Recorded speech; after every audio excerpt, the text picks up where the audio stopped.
Ladies and gentlemen, it may be a little bit surprising that you can see this kind of picture.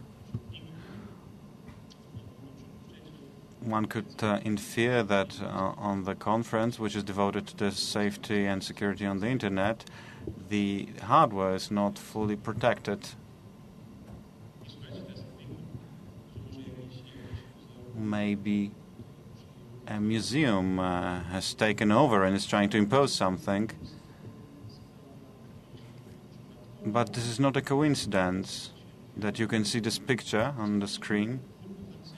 This is by Hans Memling, The Judgment Day, and it is hanged in the National Museum in Gdańsk. It has many meanings to it, which could be attributed to the topics that we are going to deal with, or we've started to deal with in the morning.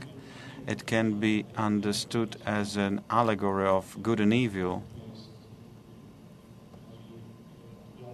This is a very pertinent topic. Many bad things which can happen on the Internet, or the offenses by the perpetrators who are putting different kind of contents there. It may be an allegory of good and evil from the Christian tradition. It can be also understood as a certain warning for all those persons who are committing such offenses in the network. So a warning what can happen. But I would like to focus that here we can see the human bodies in very humiliating positions. Of course, in the right part, you can see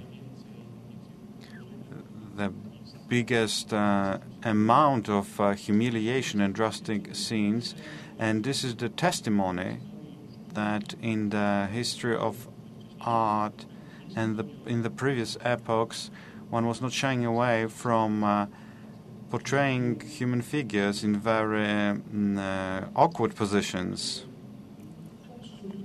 Very quickly, I just wanted to show you some other pictures and paintings which are depicting cruelty.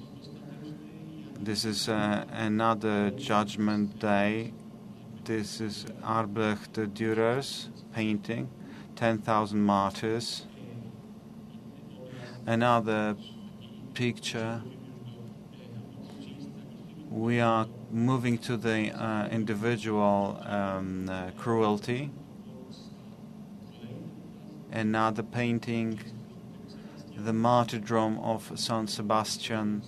You can see that this person is publicly humiliated and he is tortured.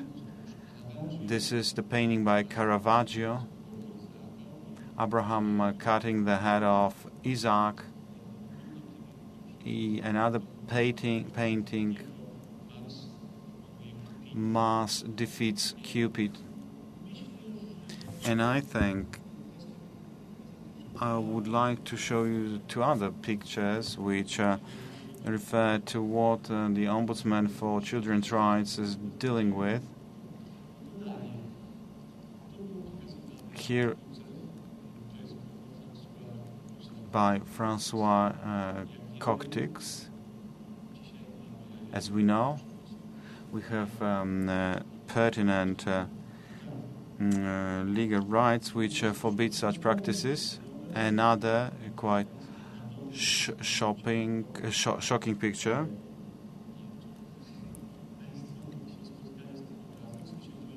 This is from 1926. I think this is a very bold perspective on this topic. The children were portrayed in dangerous situations. This is by Wojciech Kossak.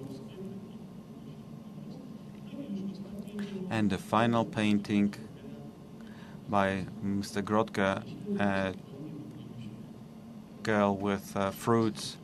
We could attribute some current meanings to this picture and treat it as a perfect perfect commercial of fresh vegetables. And in the wider perspective, I'm thinking about modeling, where children are presented in this adult poses, and the idea here is to tempt viewers to do some shopping. The main subject will be the dignity and protection of dignity of children in the internet, based on two cases which were sent to our office. They were connected with an issue of dignity in such a way that in the first instance we had a violation of the image of a child, and the second case we had a violation of the child's dignity by publishing some unpleasant comments on Facebook. I will discuss the cases in a moment, but referring back to the art and history of art,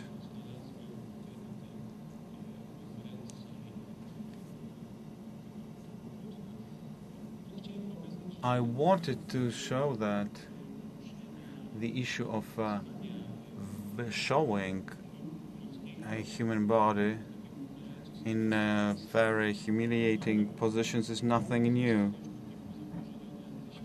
We can see it in the history of art. The artists who were depicting the tortured people or the humiliated people or mutilated people, but it is not it's not steering a social protest. I can say that the topic of a relation of morality in arts was studied by our Polish historian, and she was referring to two attitudes which were differing an artist from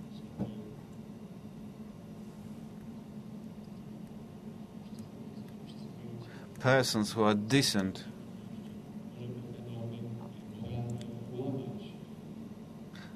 And she was also alluding to the fact that the artist can sometimes break some moral norms.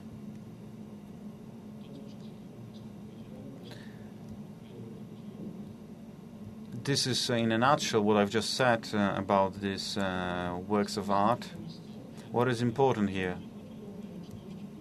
Well, the circumstances of depicting and making such depictions available to the public is what is important. Namely, if the circumstances are such that the images are not aimed at harming a given person, and it is an artistic work of art, we don't have to take any extra steps. However, it is different when a picture or an image depicted publicly in the internet is depicting a given specific child. In such a case, it can be investigated by pertinent institutions, including our Ombudsman's office. Now let me move on to the case which was lodged to our office and which we dealt with. By way of introduction, let me tell you that we receive a lot of cases of this nature. Many persons who are helpless but sensitive, I'm referring here to internet users, they decide to register such cases. They are sent to our office, and it is our job to, first of all, assess whether a given situation is eligible for such intervention. I chose two cases, and I will try to give you a description of those. First of all, it was about some pictures, an article published on the internet portal, a satirical website, which was owned by one of the biggest Polish newspapers. And this material was titled "Very Stupid Things That You Can Do to a Child." Due to the protection of the dignity of these children, which were depicted, I decided that I will not present the pictures because it would mean a repetition of violation of the dignity, even though I realize that we have experts in the room who are dealing with such difficult cases, and they are providing some support. I have decided that I will briefly describe these pictures. The first was depicting an infant which was put in a microwave oven. On the second, we could see a small child in a cage for animals. It had a caption, "It is good that they didn't take a teddy bear from him." And the third was an infant which was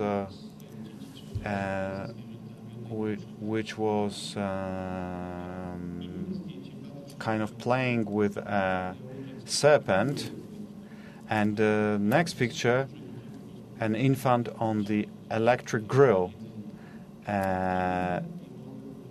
Another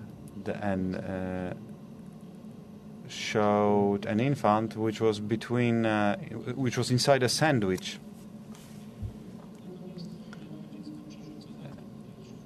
And there was also a child juggled in the air. And the caption was, "It is interesting whether this child is enjoying it." And our ombudsman decided that it is not permissible that such pictures are allowed for the public distribution, because quite clearly a child is being ridiculed, and there is a certain harm done to this helpless person, totally dependent on adults. It is depicted, and it is further derided with this comment, and the pictures were from abroad. In such a situation, the ombudsman was thinking what one should do in order to remove such pictures from the circulation, and we have decided that the case will be referred to the Council of Media Ethics. This is a certain body which deals with observing the ethical charter of media. If there is a violation, there can be a motion to remove such contents. If we find that a given press material is violating such rules. Here we believe that the rule of tolerance and dignity was not respected. And this rule says that the editors have the duty to respect the dignity of other persons, especially those who are publishing these materials. The Council of Ethics of Media found no point. They found that this is a humorous way of warning the parents of what may happen, and they didn't find that there is no lack of respect for children because all the children are smiling on the pictures. It is difficult to share the arguments of the Council because one can infer from that. The Council was wrongly interpreting the notion of the dignity of children in case if it's violated, because on these pictures, the very fact of publishing such pictures is a separate act from what happened in the past. So every publisher who wants to publish such a thing should think twice whether he's not violating or he is showing no respect for a human being.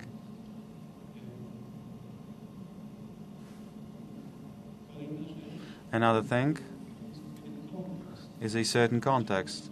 I would like to draw your attention to the fact that the very idea of presenting some works of art at the beginning of my presentation was that to show that the context may change the meaning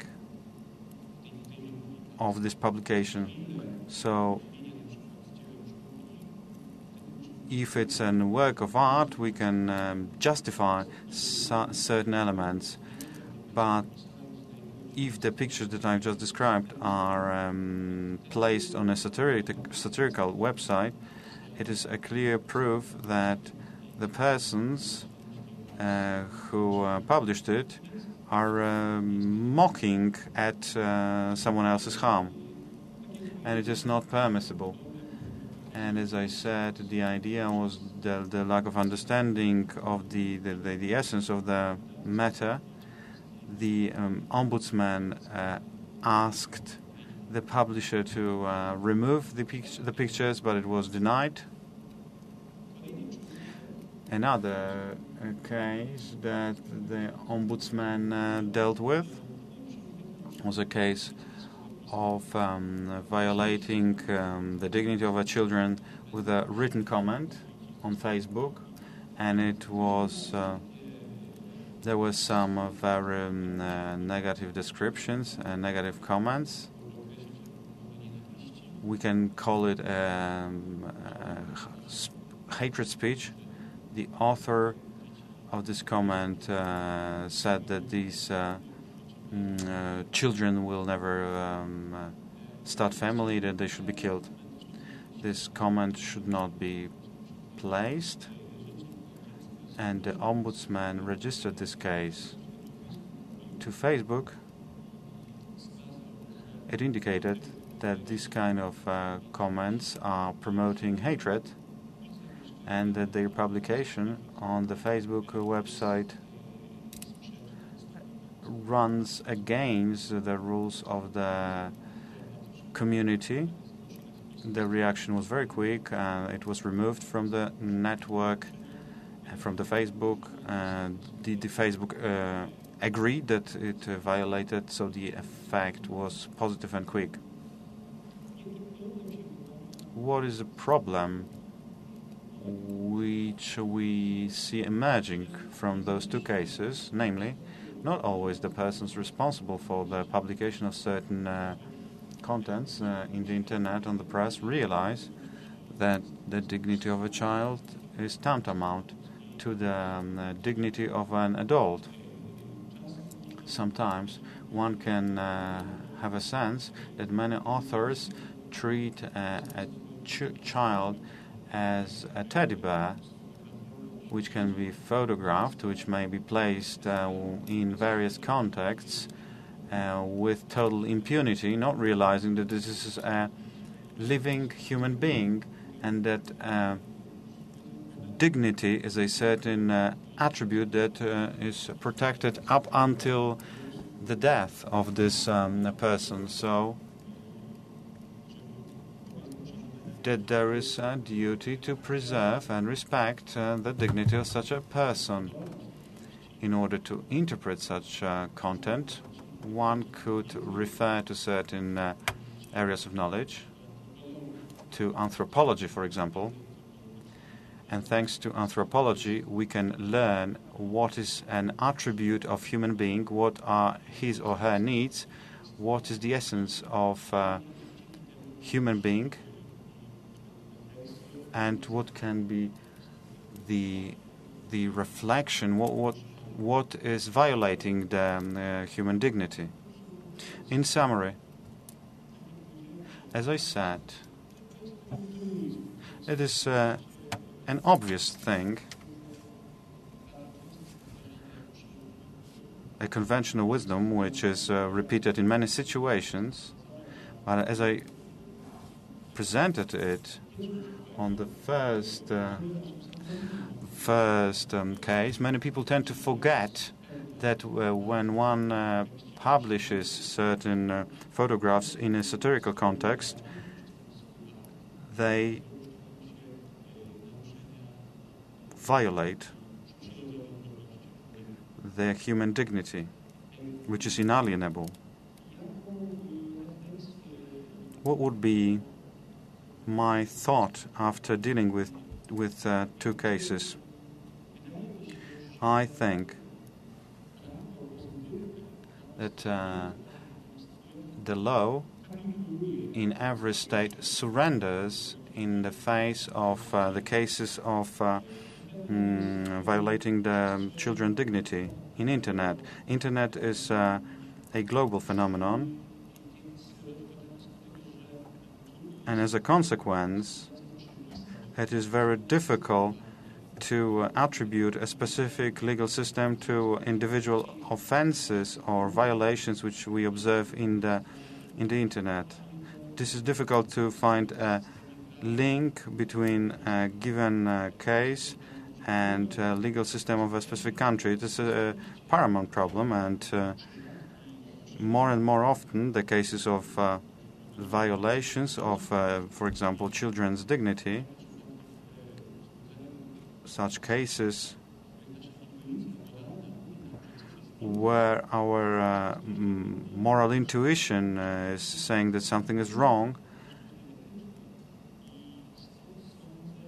are perceived on the ethical level. And I think that should inspire the development of certain ethical codes, just like the ethical code of media. But I think that we should create this common ethical code for all the authors of media contents used or placed in Internet. I think this is where the future lies.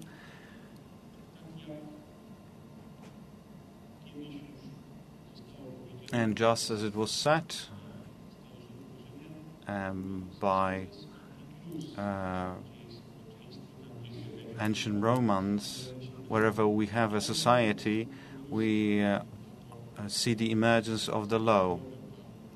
But this is a law which is applied intuitively. And that may happen in case of media messages. We may reach a point where certain rules of publishing some contents in Internet will be codified under a commonly respected code. It will not be a provision of a law developed by representatives of authority. So the idea would be that the moral development follows technological development, and that we should remember that human dignity should always be respected. I'm referring here to the words of Director Bochenek, who said that we should see a human being among the myriad of contemporary technologies. I would like to thank you for your attention. This is a very wide topic, and sometimes these commonly used terms have a complicated definition to it, and sometimes there are problems to apply them. And I believe the two cases that I've presented showcased that you can have differing views and you can interpret certain cases in different ways. Thank you very much for your attention. If you are interested in learning more, you can contact me.